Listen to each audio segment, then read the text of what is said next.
우리가 야고보서 2장 14절부터 26절을 함께 읽었는데요. 야고보서 2장 14절에서 17절을 보면 야고보는 굶주리고 헐벗은 자에게 말만 하고 실제적으로 아무것도 주지 않는 것과 행함이 없는 믿음을 비교하여 우리에게 보여주고 있습니다. 얼핏 보면 야고보는 믿음의 행위라고 말한 그것이 구제라고 말하는 것 같아 보여요.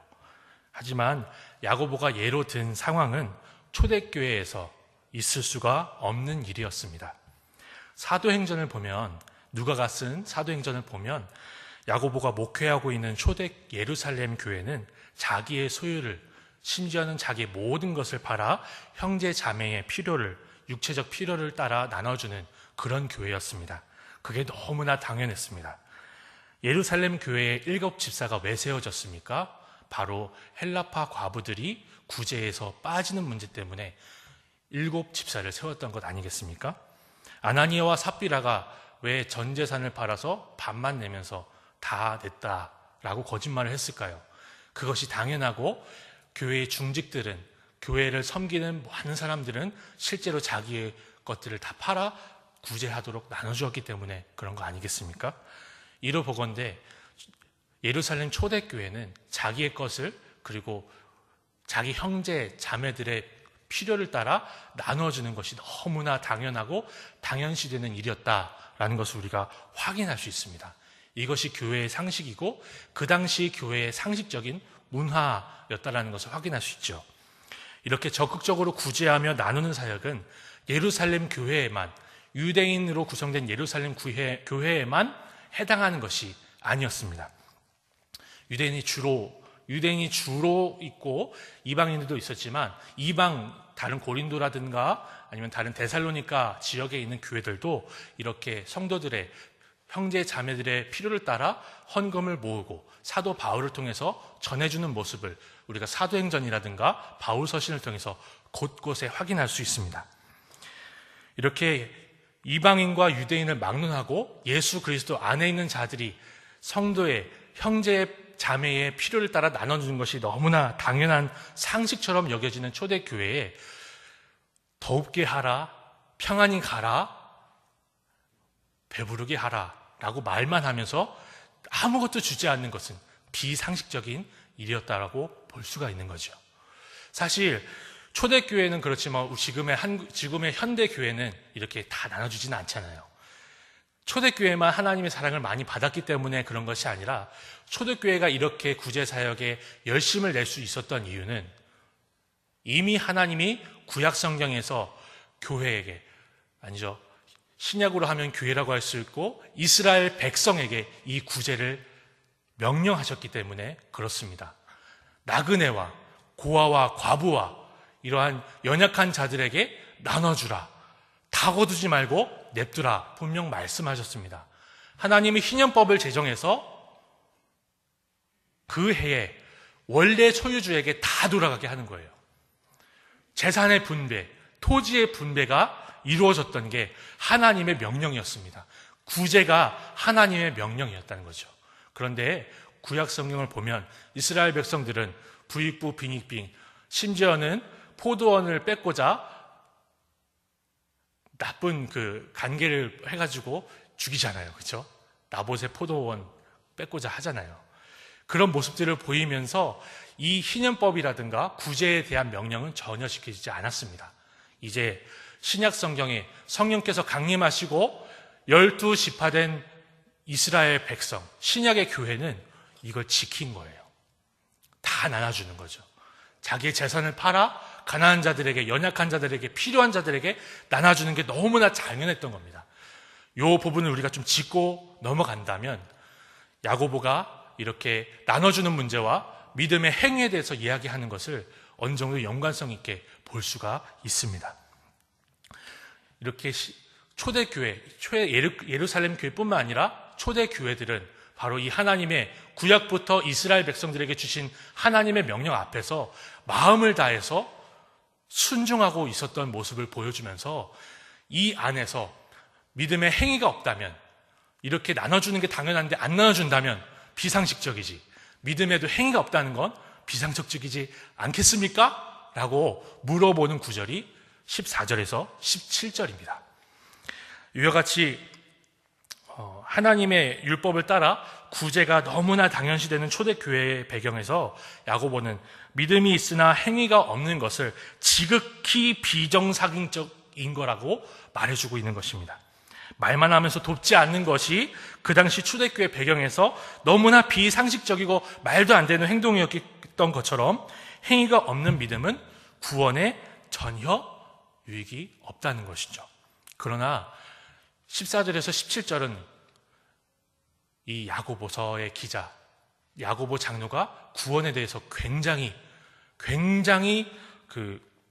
신중하게 표현하고 있다는 것을 우리가 볼 수가 있습니다. 14절 하반절에서 야고보는 구원이 없다라고 단정해서 이야기하지 않습니다. 구원할 능력이 없지 않겠느냐, 원어를 좀 번역하면요, 구원할 수 없지 않겠느냐가 아니라 구원할 능력이 없지 않겠느냐라고 물어보는 거죠. 굉장히 조심성 있게 구원이 있다 없다를 이야기하지 않고 구원할 능력이 없지 않겠느냐라고 말함으로써 이 성경 기자의 신중한 태도를 통해서 우리는 두려움과 떨림으로 구원이 있다 없다가 아니라 하나님 나를 구원하셨습니까? 그 하나님의 구원이 진정 있습니까? 라고 우리 스스로 되돌아봐야 되는 것입니다. 17절에서 야고보는 14절에서 언급한 말만 하고 행위가 없는 것을 다시 정리하면서 행위가 없는 믿음이 그 자체로 죽은 것이다 라고 말합니다. 야고보는 죽었다고 하므로 진정한 믿음은 특정한 행동을 하는 차원을 넘어서요, 생명의 문제임을 짚고 넘어갑니다. 그렇습니다. 하나님이 우리를 12지파로 삼으시는 방편인 믿음은 그 자체로 행위를 할 수밖에 없는, 그 자체로 행위를 할 수밖에 없는 생명력이 있다는 것입니다. 앞서서 야고보는 하나님 하나라도 어기면, 하나님 주신 율법 중에 하나라도 어기면 범법자가 되는 그 율법 앞에서 이제 하나님의 은혜를 받은 12지파는 그 율법이, 범법자로 만드는 율법이 자유의 율법이 되고 우리가 그 곁에 머물러서 그 율법을 행할 수 있다라고 선포했습니다. 이런 문맥으로 야고보는 우리의 구원이 하나님이 주시는 은혜라는 측면에서 하나님이 주시지 않은 인간의 신념을 가리켜 행위가 없는 믿음, 죽은 것, 그 자체로 죽은 것이라고 표현하는 것입니다. 이제 18절에서 19절을 들어보면 죽은 믿음과 진정한 믿음의 차이를 분명히 보여주기 위해서 이제 야고보가 행위로 나의 믿음을 보이겠다라고 이야기하는 한 사람을 등장시킵니다. 이를 통해서 야고보는 행위가 없는 믿음이 죽은 것이지만 사람이 특정한 행위를 한다고 해서 구원을 받는 것도 아니라는 것을 분명히 말하고 있는 거예요. 따라서 종교개혁자들 중에 수많은 사람들이 야고보서를 오해했던 것처럼 야고보서는 행위를 강조하는 성경이 아닙니다. 야고보서는 진정한 믿음이, 구원에 이르는 온전한 믿음이 무엇인가에 대해서 설명하고 선포하고 우리가 받은 구원이, 우리가 가지고 있는 하나님이 선물로 주신 믿음이 바로 이것입니다 라고 가르쳐주는 거예요. 야고보서는 앞서 14, 19절에서 이제 가짜 믿음을 가진 자를 막 계속 얘기했잖아요. 이제 20절에 넘어오면 이 가짜 믿음을 가진 사람을 너 혹은 헛된 사람아 라고 부르고 있습니다. 오 헛된 사람아, 제가 번역한 거에 따르면 좀 이렇게 요즘 말로 좀 해봤어요. 오 헛된 사람아, 너는 행위가 없는 믿음이 무익하다는 것을 알고 있느냐, 이렇게 말을 하는데 야고보는 앞서 구원에 이르지 못하는 믿음에 대한 실제적인 예를 들어 보였다면 이제 20절부터 26절에까지 나오는 말씀에서는 구원에 이르는 온전한 믿음을 가진 두 사람을 들어서 행위가 없는 믿음, 곧 죽은 믿음과 대조해서 보여주고 있습니다. 무엇이 진정한 믿음인가? 그 진정한 믿음의 모델을 두 명을 보여주는 거예요. 먼저 야고보는 아브라함을 언급하고 있습니다. 너무 잘 알고 있죠. 아브라함, 믿음의 조상이라고도 부를 정도로 너무나 유명한 이 아브라함, 이스라엘의 조상 아브라함을 들고 있습니다. 야고보는 자기 아들 이삭을 제단에 올려놓는, 죽여서 하나님께 번제로 드리려고 제단에 올려놓은 아브라함이 행위로 의롭다함을 받은 게 아니냐라고 긍정적인 답을 얻으려고 질문하고 있어요. 그리고 야고보는 22절을 한번 같이 볼까요? 같이 읽겠습니다. 내가 보거니와 믿음이 그의 행함과 함께 일하고 행함으로 믿음이 온전하게 되었느니라. 이렇게 야고보는 구원에 이르는 온전한 믿음이 행위와 떨어질 수가 없다는 것을 이삭을 제단에 올려놓은 아브라함의 행위를 통해서 분명하게 보여줬어요. 그리고 23절에서 야고보는 아브라함이 하나님을 믿었고 그가 의로 여기심을 받았다는 구약 성경 기록을 인용하고 있는데요. 이 기록은 창세기 15장 6절에 있습니다. 야고보가 인용한 창세기 15장은 야고보가 또 인용한 이삭을 제단에 바친 22장의 말씀보다 한참 앞에 있는 말씀이에요. 아브라함이 이러한 이삭을 제단에 바쳐놓는 행위를 했기 때문에 온전한 믿음을 가졌다라고 할 수 있는 게 아니라 15장에 나오는 대로 온전한 믿음을 가졌기 때문에 이러한 행동을 할 수 있었고, 이러한 행동을 할 수 있는 사람은 온전한 믿음을 가진 자라고 할 수 있다는 불가분의 관계를 분명하게 보여주기 위해서 15장과 22장을 거꾸로 인용하는 거예요. 순서를요. 이제 우리는 이 아브라함의 믿음을 따라 하나님의 12지파가 된 하나님의 백성들입니다. 하나님의 말씀 앞에 아브라함처럼 순종하는 거예요. 이삭을 바치는 것처럼 특정한 것을 바쳤기 때문에 순종했다 하는 것이 아니라 하나님의 말씀 앞에 무릎 꿇고 순종하며 마음을 다해서 하나님의 말씀을 순종할 수 있기 때문에 이 말씀을 드리는 것입니다. 야고보는 이렇게 아브라함의 온전한 믿음과 믿음이 함께 역사한 그의 행위를 우리에게 보여주고 나서 또 한 사람을 소개하고 있습니다. 야고보는 여리고의 기사행 라합도 행위로 의롭다 하심을 받았다라고 합니다. 따라오는 절에 그렇게 나와 있죠. 25절이에요. 성경에는 라합이 믿음을 가지고 있다는 직접적인 표현을 할까요, 안 할까요? 뉘앙스만 그렇게 나와 있죠. 이 사람은 믿음을 가지고 있다라고 명시된 부분은 없습니다. 그러나 야고보는 라합이 정탐꾼을 환영하고 다른 길로 보낸 행위가 진정한 믿음으로 한 것이라고 해석하고 있어요. 26절은 25절의 이유에 대해서 이야기하고 있는데요. 26절을 한번 같이 읽어보도록 하겠습니다. 26절은 라합의 그 믿음에 대해서 이렇게 얘기한 후에 그 이유에 대해서 얘기하는 거예요. 이는 이라는 말을 붙여야 되는데요. 같이 한번 읽어보겠습니다. 영혼 없는 몸이 죽은 것 같이 행함이 없는 믿음은 죽은 것이니라. 이는을 붙이면 이는 영혼 없는 몸이 죽은 것 같이 행함 없는 믿음이 죽은 것이기 때문이다 라고 번역을 할 수 있는 부분입니다. 제가 좀 이해를 쉽게 하기 위해서 다시 번역한 부분을 읽어드릴게요. 이는 단순히 육신이 영혼 없이는 죽은 것 같고 이와 같이 믿음도 행위 없이는 죽은 것이기 때문이다 라고 하면서 라합의 행위가 믿음으로 한 것이라고 야고보가 이야기해주고 있는 것입니다. 여기서 우리는 야고보가 예로 들고 있는 라합이 아브라함의 혈통을 따라 난 자손이 아님을 좀 주목해서 볼 필요가 있습니다. 야고보는 아브라함의 자손들 중에서도 믿음의 행위가 있는 다윗같이, 솔로몬같이, 아니면 많이 있잖아요. 아브라함의 혈통을 따라서도 믿음의 행위를 보여준 굉장히 많은 자손들이 성경에 기록이 되어 있는데 그 많은 사람들을 다 제쳐두고 한 명 기록하는 그 사람이 가나안 원주민이었습니다. 이 가나안 원주민은 한 일이 정탐꾼을 숨겨주고 다른 길로 보내준 것밖에 없는데 이 사람을 들어서 믿음의 행위라고 굳이 야고보가 이야기하고 있는 이유는 무엇일까요?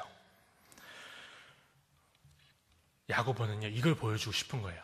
아브라함의 혈통을 따라 난 자가 저절로 자동적으로 12지파가 되는 게 아니라 아브라함의 믿음을 따라 진정한 믿음, 행위와 불가할 수 없는, 행위할 수밖에 없는, 행동할 수밖에 없는 하나님이 주신 믿음을 받은 자라야 아브라함의 자손이라 할 수 있는 거다.